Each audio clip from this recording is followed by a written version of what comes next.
face size. Oh, sorry. What did you say? Face size? Yeah. Do you want me to like try to make my face the same size as yours? Like, Oh my God, I didn't even think about that. I'm okay with whatever. I mean, okay. I feel like it's about the same size right All right. now. Sounds good. All right, let's do it. Okay. Hi, Sheila. You're gonna have to edit all of that out. But I think you're gonna get a kick out of that. Sheila's great. She wanted to be here for this and couldn't make it. Hmm. Hi, Sheila. Okay. I hope one day we get to meet. I hope you both do too. Okay. Um, Hold on, let me just think. I guess I'll just say, hey, John, I'll just act like it's just the two Okay. of us talking. Gosh, I didn't even think about it. You're my guinea pig here. Okay. So, All right, here we go. okay. And three, two, one. Hi, John Doe. It's so good to see you. Hey, Mina, great to see you too. And thank you for saying yes to this interview with FuelEd during AANHPI Heritage Month. Will you start by just introducing a little bit about yourself? Like, who are you as a human and how do you human in this world? How do I human in this world? I like there's those moments where you've experienced a question and then you get to hear it again. And the first time I heard it, I just heard this question like, how do you human? Like maybe a week ago. And I was like, huh, that's like such an interesting way to frame it. And then just hearing you say it again now, I was like, oh, like something's happening here. And it's like cool to witness and figure out like, oh, what's next? Like I don't know. Um, my name's John Doe, is my first name, Chase Chen. And he and him work for me as pronouns. I am Taiwanese American, neighborhood uncle. I also have been an educator and social service provider, and now I love getting to teach teachers and to work with community members and community organizations to reimagine what does education for equity and justice look like. Basically, like what does it mean for us to be whole and well and in just relationship with each other? So family and I make our home in Coast Salish lands of Seattle, Washington, and it's great to be here with you, Mina. Hmm. Thanks, Shondo. Oh, I'm so happy that you're doing this. Like, people need to hear more about who you are because you bring so much joy to the world. And I just want to share with the people who are watching, like how you and I are connected. So, Jondo, you and I met when I was in my first year at Teachers College, Columbia University in Morningside Heights of New York City, bright-eyed, bushy-tailed in So long ago. 2007, so long ago, Yeah. a million years 17 ago. years. I know that's wild. And yeah, you and Andy Chen started the API student group. And honestly, that was probably the first time I legit started thinking about how my identity as an Asian American, Korean American actually matters in the classroom. And it seeded it. And I don't think I actually started to really understand the gravity of what that meant until I actually started teaching. So I think back to 2007 with just a lot of gratitude and um yeah, just even awe, like wow, that all happened so timely, just in, just as I was about to start teaching. So just thank you for all of that. And here we are Absolutely. in Here we Washington are. State. That was a time for sure. I mean, I think it was wild to be at this school with 5,000 students, probably 1,000 of whom have some connection to the Asian continent, whether being international students or immigrants or part of the diaspora in one way or another. And at the time, there were various ethnic groups, student organizations on that campus, but there wasn't any space for Pan-Asian organizing or coming together and to think through what was happening. And there was some deep stuff happening on the campus at the time that involved an Asian faculty member and a non-Asian faculty member of color. And most of all, we just needed a space to process. And as we started processing with all of our different experiences and coming from different places and spaces, it was just so meaningful. Like there were such big questions and deep issues. Like a one-time get together wasn't going to solve anything. And so what did it mean to actually not just to start something, but to keep it going? and to be in conversation. And it's amazing, it's been 17 years of knowing each other, and there was like a big old gap in there, but just to come back and to be able to be in conversation with you for me is so meaningful and rich as part of what it means to be in good relationship with Mm. folks. And my Asianness is my own, and yours is yours, and yet at the same time, there's something I think about, to me, that being Asian means about showing up for each other, and it's great to show up with you. So thanks for this opportunity. Oh, thanks, Jondou. Ditto to that, showing up for each other. I actually just wrote an email to an Asian diaspora gathering group, and I actually wrote that. I was like, let's just continue to show up for each other. So yeah, resonating with that. All right, so here's your first question. Mm-hmm. How has your API identity influenced your role in the field of education? Yeah.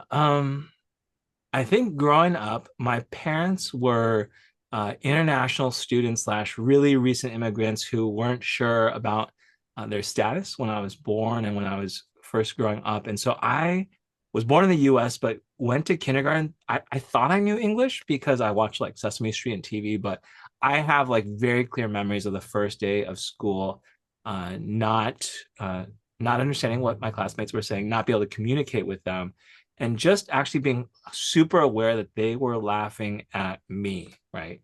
And that experience, I think, just threw me in, like made me like learn about teasing and bullying, recognizing that there was something about me that was why they were making fun of me. And this was strange because I grew up in an incredibly loving and supportive Taiwanese family and community, and I loved so much about my life up to that point.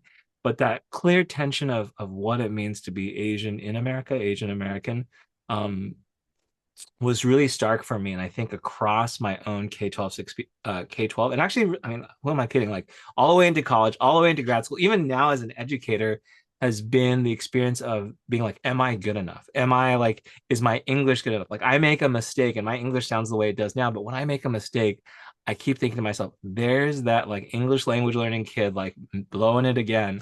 And so feeling that pressure, and wrestling with the tension of that. And I went through college not really feeling like a huge connection with my Asian American identity. I actually felt really competitive with other Asian folks. I think I was in a school in a setting that was setting us up in many ways to either like fit certain profiles or stereotypes or to find kinship with each other, or like if you hang out with other Asians, you don't hang out with anybody else.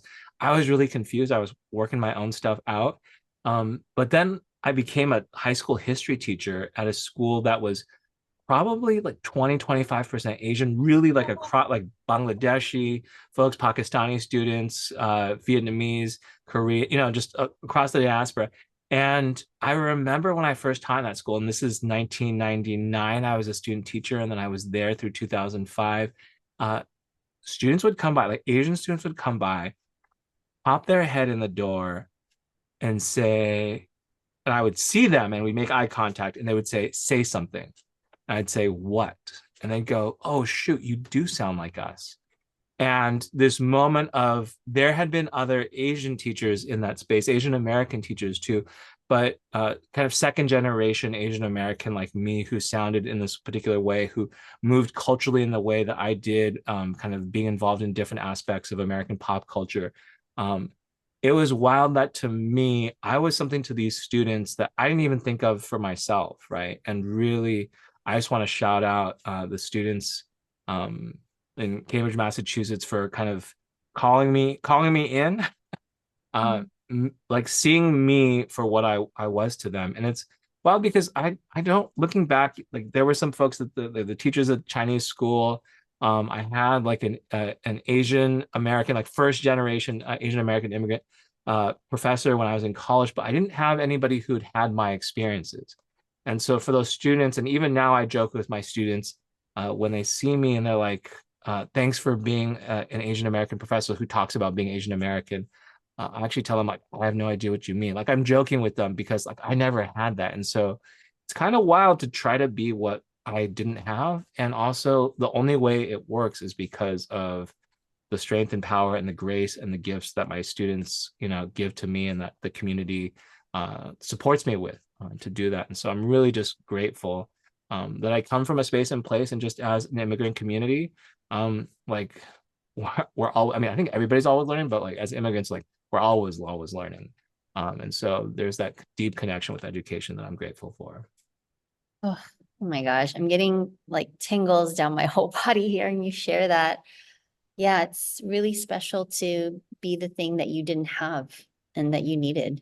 Gosh, what an honor. And I would have loved you as a professor. Okay. I, I only if you return the favor. I mean, what does it mean for us to learn from each other? Again, these labels. Yeah, yeah, that's true. I feel like we do learn from each other. Yeah. Absolutely, absolutely. I mean, there's so many pieces and places. I think there's a way as like an Asian person in education, like the expectation to be a knower or a problem solver, and to like um I think also like this is for me mixes up with my gender identity as like a boy, as a man, to be like a knower, the knower, and feel like, oh, I have to know everything about what it means to be Asian, right? Especially as a professor, right? Um, but actually just to like the center myself, like in my own experience, like I just know me, right? And I don't even know all of myself. I'm constantly learning more about me. And what does it mean to actually like as a community member, like as a family member, what does it mean for me to make space for other folks in my family, whether chosen or community, or actually like my family? What does it mean for me to create space for people to get to be themselves, and for me to learn, like for them to learn about themselves first and to be themselves, and as they're willing to share and allow me to learn with them, right, and from them, and how to create those spaces, because Asia is really big. There are a lot of us, and yeah, even if I were to know every possible thing there is to know about being Asian right now, um, somebody is coming up with a new dish somewhere, a new song somewhere, a new incredible poem somewhere. Like we're always kind of constantly reinventing what it means to be us, and I mean that's how we've made it this far, and that's how we're like getting to live our dreams, which is incredible. And so, as an educator, right, what's the most I can do to like support that? Hmm. Yeah, I mean, you're clearly a very secure attachment figure. Even as a friend, I definitely feel safer, soothed, secure. Um, what's the fourth one? Safe, soothed, secure, and seen. I mean, yeah, that's what it's all about. We want to make spaces for us to feel that way. And how do we be secure attachment figures for each other? And so you work with a lot of young people, a lot of community members. Jondou, how do you resource yourself to be a secure attachment figure? I love this question because that cycle of like I'm an individual and I'm part of a community, I'm part of a collective, and community is made up of individuals, individuals feeding into community. And sometimes I think there are these binaries, that I want to push against, of just like, are you an individualist? Are you collectivist? And actually recognizing that how they both feed and like flow into and from each other. And for myself, giving myself space to be me and to know myself, to know that actually I love alone time. I love like puzzles. I love puzzling on things and trying things out and learning things. So like gardening, like building certain things, different kinds of games.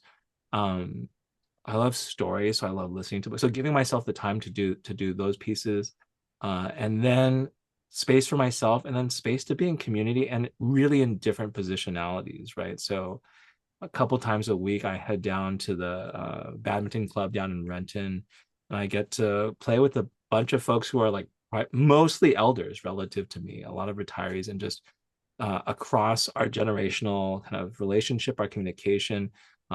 They're Toisanese folks, Cantonese folks, Taiwanese folks, Vietnamese folks, Pinay folks. Like there's just a whole, they're like South Asian folks, there's this whole range of folks who get together, and just to be um one, like a body in the body, right, is so wonderful. And so when I know myself, knowing that when I'm in relationship with other people, I can only show up as myself, right, and to be in content to be content with that, and realizing actually, I think part of the gift and also like the scars of age for me is I've tried so long to be what so many other people have wanted me to be, and I've lost sleep over it. My body kind of has felt the wear and tear of that, right? Um, whether it's through kind of drinking too much, not getting enough rest, working too much, getting too competitive with other folks, right? To be the token person, um, really recognizing, oh, if I don't look out for, like, if I don't take care of this body, like, how can I be in good relationship with other people? And so that really helps, right? And just to take breaks and to take breaths and to realize that, you know, I'm the best educator when I can be, when I give up on being the best, when I actually recognize that. I think when I was a young, like in my 20s, high school teacher, I wanted to be the best teacher, have the best reputation. And I wanted, like when people gave me superhero compliments, I let my head get gassed. And it was the easiest way. I burnt out so quickly doing that. And now I recognize, oh, if I'm actually going to be part of an Asian American community, be a part of a kind of a global ecosystem of learners, the way that I want to be, it's going to take so much more than me, right? So I can only, again, I can only be myself. I can only offer myself, and that is what really helps me. And part of that is acknowledging that I have feelings. Like sometimes I get jealous, sometimes I get frustrated, sometimes I get angry, sometimes I'm really sad, sometimes I'm happy for the silliest reasons. And to allow my, like, to name those things, to give myself space for those things, to not like bury them, and to say, yep, that's me, here I am, and to let my students do the same, right? And to let my community partners do the same, to let my colleagues do the same. Yeah. Oh, wow. Yes. I'm just picking up on some of the pieces that's resonating with me. Like I heard you say the body within a body. I love that. I always talk about like how I am a physical container within a larger collective container, which is the Mhm. largest container of the land and the cosmos holding us all. And then yeah, just being able to show up as who you are. I feel like that is really the core of liberation. Like we to be able to do that. And it sounds like you've been on such a journey around that. And I imagine there are people in your life who seeded these wisdoms that you get to live out. And I'm curious, one of those things, one of those moments for you is when you were able to feel safe, soothed, secure, and seen. And can you share about a time in your experience? It doesn't have to be schooling if it is great, when you did have the secure attachment figure give you that same opportunity that you're giving others. Right. Yeah, like when you kind of sent this question to me ahead of time, there's a really, the first kind of story that came to my mind, came as, in a way, it's a schooling story, but as a faculty member, as a professor, whose specialty is supposed to be community partnerships. There was one time I was out in community, and it was a 1 year memorial service for the victims of the Atlanta shootings, right? The massage parlor workers, all the workers were Asian women, right?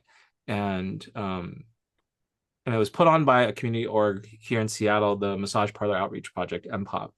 And it was, the pandemic was still happening, so I was starting to get onto community spaces. It was in Hinghey Park, which is in the heart of our Chinatown International District. And I get there and I'm like looking around and I see some folks I recognize, and I'm kind of like doing like the LinkedIn piece of like, oh, how many degrees removed am I from these folks? And they have a program, they have the table, they're setting up the speaker system. And as they're putting on, I have my professor hat on. Like I'm kind of my old, like in my 40s, like person who's put this on thing. And I was like, oh, like, oh, should I go offer to help out? Oh, like this program, oh, like I would do this differently in the program, or oh, like as they're going through, oh, I might have said this differently. And I had to take a moment to say, stop being a professor, stop being a teacher, stop being a judge of this moment. Like, what would it like? Can you just be present? Like, can you actually remember how this begins? Like how you always like talk about this, like start by being me, start by showing up as a community member. And I remember like just taking a moment to like close my eyes, like name what I'd been doing, accept like responsibility for that, and not overthink it, but just be like, okay, I'm just gonna be present. And I remember opening my eyes and like just starting to bawl, like just starting to cry and well up and to take time to grieve, right? And to let myself feel like how hurt, how upset I was in that moment, and to give up trying to get the right answer, because when there's that kind of pain in the body, in community, in the world, like what good is the right answer going to do in that moment, right? That actually anything to get it right is going to take time, is going to take healing, is going to take process. And so just to kind of allow myself to be present and to accept the gift of what the MPOP organizers were giving to our community on that space. And so I felt I just wanted to kind of just lift them up and shout them out, um, Yeah. as giving me a space where I felt safe and able to be present. Yeah. Wow. The space to be able to grieve Mhm. together. Yeah. It's sacred. That's so sacred. Um, wow, you are definitely humaning in that moment. I just allowing yourself to just like really be present and to feel and to cry Mhm. publicly like that with other siblings. Hmm. And Pop, are they still around? Yeah, absolutely. They, Okay, I'm gonna have to you look can them find up. you can find them through the interwebs. Okay, cool, cool. I might have to do that. Yeah. Okay, Jondou, well, we're gonna start wrapping up. I'm wondering any final words that you might have for the folks who are listening in, and there are folks who are educators, admins, leaders in the field of ed, members of the AANHPI community, bodies within this body of all of us just trying to life. Yeah, anything you want to share? No, I want to say thank you to you, just for giving me a chance, even as, these are stories I've shared before, to revisit them. Um, like the heart still beats, right? And I can feel my tear ducts, doing their work. And just also living and breathing, and for me to have a chance to do that with an old friend is a gift. And you know, thinking about what are the gifts that we can give ourselves, that are like the gifts to our humanity, right? That we can give ourselves, that we can give to each other. And another Asian educator, um, I mean, from outside Chicago, gave me this line a couple months ago. Grace costs nothing. Grace costs us nothing. Just to give somebody like a little bit of time, to give a moment. I'm really grateful for being an educator. We're not emergency room doctors, so to is the priority to answer 27 math problems in 36 seconds, or or or are we trying to learn together, and is the best way for us to learn together to be together, and to be together to be? And what does it mean for us to just give ourselves and to give the people we're with the space to be, so that we can become, who it is we're trying to be and become. Yes, that is, yeah, the core of just like how do we humanize each other by being able to show up and learn together, unlearn together, and simply just be together. Yeah. Thanks so much, Shando. I am so looking forward to the next time we're hanging out because I want to hear more stories. This was awesome. I feel like after what I've shared, like I'm ready to hear a few of yours. So like, I'm happy to share. We have a lot of catching up to do. absolutely. Sounds good, Mina. Thank you. Thank you. Okay, I just stopped.